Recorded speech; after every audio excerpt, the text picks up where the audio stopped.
नमस्कार दोस्तों, मैं हूं आपके साथ साक्षी और आप देख रहे हैं नेक्स्ट 9 लाइफ। आज के प्रोग्राम में आप सभी का बहुत बहुत स्वागत है। इसी के साथ प्रोग्राम की शुरुआत करेंगे महाराष्ट्र से।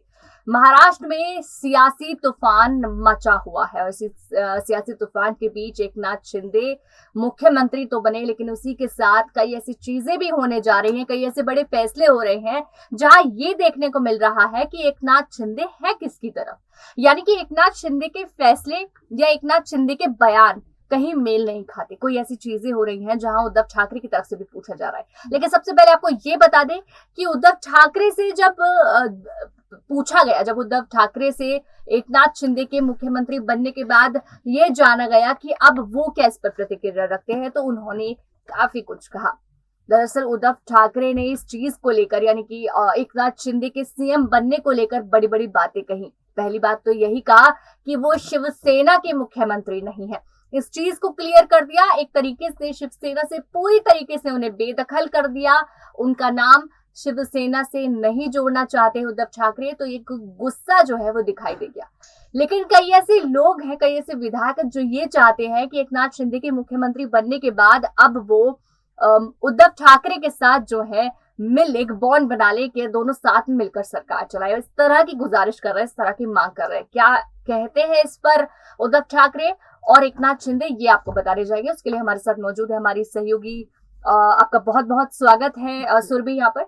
इसी के साथ सुरभि, शुरुआत करेंगे चर्चा की। लगातार जिस तरह से महाराष्ट्र में देखने को मिल रहा है, सबसे पहले क्या अपडेट्स हैं, क्या क्या चीजें चल रही हैं? आपको क्या लगता है कि एकनाथ शिंदे का मुख्यमंत्री बनना ठीक था, या एकनाथ शिंदे ने जो रास्ता अपनाया मुख्यमंत्री बनने के लिए वो ठीक था? जी साक्षी, आपने ये बहुत अच्छा सवाल पूछा है, क्योंकि जिस तरह से महाराष्ट्र की सियासत में एक तरह से जो ताजपोशी हुई है, एक पलटवार हुआ है, उसको लेकर किसी ने नहीं सोचा था कि इस तरह की पलटवार महाराष्ट्र की सियासत में देखने को मिलेगी। और इस वक्त एकनाथ शिंदे, जिनको बागी विधायक और बहुत सारी चीजों से उन्हें हाँ जी, बिल्कुल जी उन्हें बोला गया है। तो उस वक्त ऐसे सीएम का इस पद पर आना एक बहुत अपने आप में बड़ी बात, बहुत बड़ी बात जी। उन्होंने उद्धव ठाकरे को नहीं, बल्कि शिवसेना के जो मुख्य थे उनको, मंत्री, उनको उन्होंने दावेदारी दी और उन्होंने जीत हासिल की है। ये अपने आप में एक बड़ी बात है।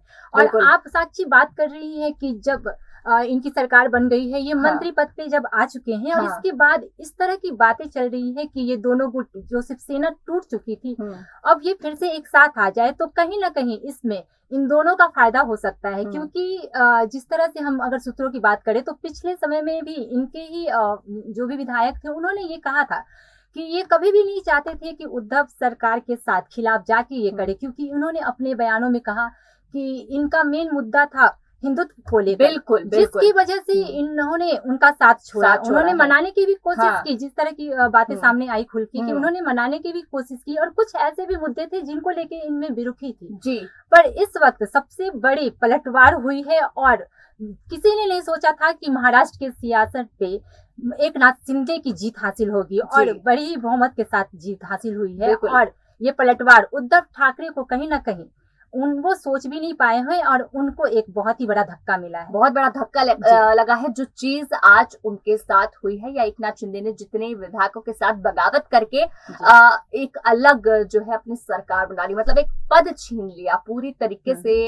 जो है उद्धव ठाकरे, एक तरीके से उनकी सरकार हिल चुकी थी और वहां पर अपनी सरकार एकनाथ शिंदे ने बना ली है।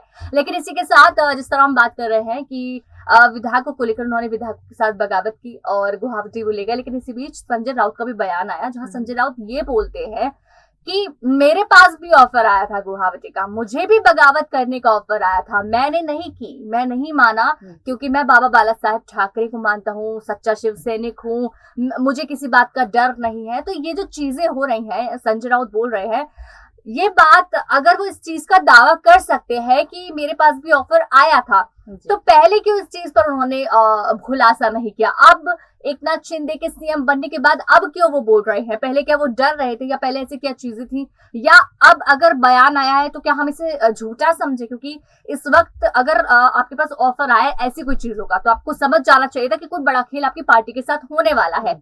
अगर आपको कोई इस तरह का ऑफर करता है बगावत करने की, आपको उसी वक्त राज खोलना था, क्योंकि आप जो है एक तरीके से शिवसेना का एक पूरा जो माइंड सेट है वो सब आपकी तरह से ही चलता है, आपकी तरफ से ही चलता है। जो आप सोचते हैं, जो आप बताते हैं, वो चीजें ही चलती हैं। तो संजय राउत के बयान पर आप क्या कहना चाहती हैं? जी साक्षी, संजय रावत जी ये कहे जाते हैं शिवसेना के बिल्कुल जी, शिवसेना के लिए एक तरह से ये संकट मोचन कहे जाते हैं, और कहीं ना कहीं इन्होंने काफी हद तक ये नाम ऐसे ने कमाया है। जी, इनका इस राजनीति में महाराष्ट्र की सियासत पे बहुत ही बड़ा सियासी दौर में बहुत ही बड़ा हाथ रहा है। हर वक्त वो शिवसेना उद्धव ठाकरे के पीछे हमेशा एक हाथ बन के हनुमान की तरह खड़े रहे हैं, इसलिए उनको कहीं ना कहीं संकट मोचन बोला गया है।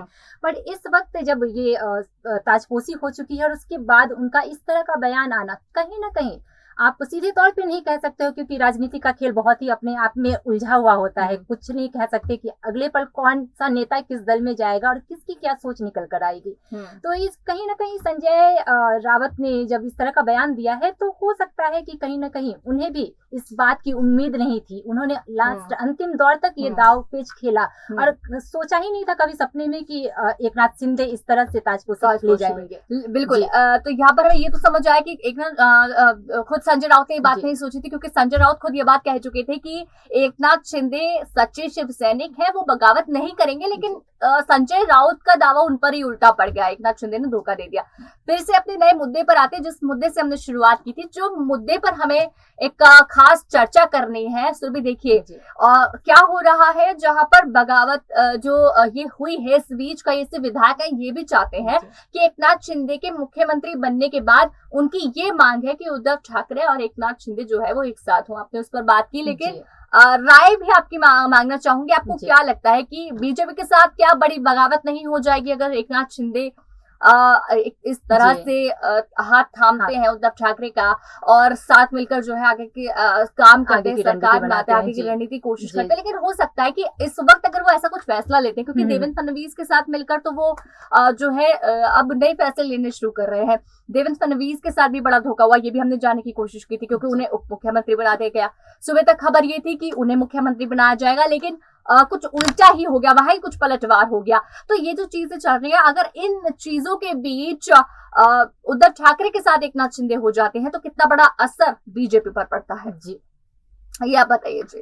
जी, बीजेपी पे असर हो भी सकता है, लेकिन कहीं ना कहीं आप देखो इस समय बीजेपी भी कहीं ना कहीं शिवसेना जो उद्धव ठाकरे की मजबूत कड़ी है उसको अलग करके वो अपने 2024 का जो एजेंडा है उसको नहीं साफ कर पा रही है। तो कहीं ना कहीं आप ये नहीं कह सकते हो कि सिर्फ एकनाथ शिंदे उनके साथ जाना चाहते हैं। कहीं ना कहीं ये रणनीति बीजेपी की तरफ से भी जा रही है, क्योंकि उनको अपना आने वाले इलेक्शन में जो 2024 की मैं बात कर रही हूँ, वहां पे उनको अपनी जीत और एक तरह से एक मजबूत सरकार बनती हुई दिख रही है, जिसकी वजह से इस तरह की दावेदारी हो रही है इस तरह की। बिल्कुल, इसका हमें जवाब मिला और काफी ऐसी चीजें हैं जो हमने जानने की कोशिश की, लेकिन कई इनमें एक बड़ा सवाल यहाँ उठता है कि एकनाथ शिंदे क्या उद्धव ठाकरे का हाथ थामेंगे। इसमें आपको बता दें कि उद्धव ठाकरे से भी पूछा गया, उद्धव ठाकरे ने इस पर जो जवाब दिया उसका खुलासा तो नहीं हुआ है, पर एकनाथ शिंदे से यही सवाल पूछा गया कि क्या आप उद्धव ठाकरे के साथ आएंगे। वहीं एकनाथ शिंदे बोलते हुए नजर आए कि इस पर मैं अभी कुछ नहीं कह सकता, लेकिन मैं 50 विधायकों के साथ बैठक करूंगा, उनके साथ बैठक होगी, उनके साथ बातचीत होगी। अगर इस पर उनकी कोई प्रतिक्रिया होगी या उनकी कोई राय होगी तो मैं वही मानूंगा। यानी कि अगर वो ये कहते हैं कि उद्धव ठाकरे का साथ दे तो शायद वो साथ भी देंगे। चलिए, ऐसी डिबेट्स लगातार आपके बीच लाते रहेंगे, उसके लिए देखते रहिए नेक्स्ट 9 लाइव।